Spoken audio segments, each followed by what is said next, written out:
Assalomu alaykum, hurmatli kuzatuvchilar. Toshkent Moskva yo'nalishi bo'yicha qonuniy reyslar Toshkent avtovokzalidan Primoy Moskva shahrining Kotelniki metrosigacha amalga oshirilmoqda.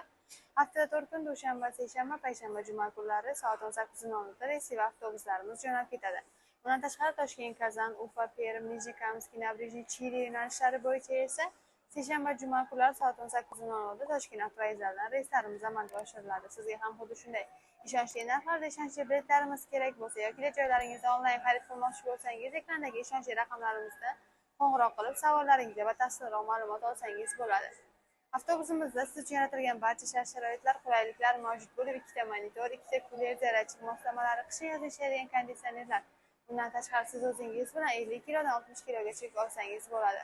Hoziroq bizga aloqaga chiqing. Telegram, Instagram, Facebook, YouTube kanallarimiz ham ishlab turibdi. Ularga yozsangiz ham sizning savollaringizga javob berib, joylaringizni band qilib qo'yishadi. Tanlovda adashmang, shoshiling, biletlar soni cheklangan.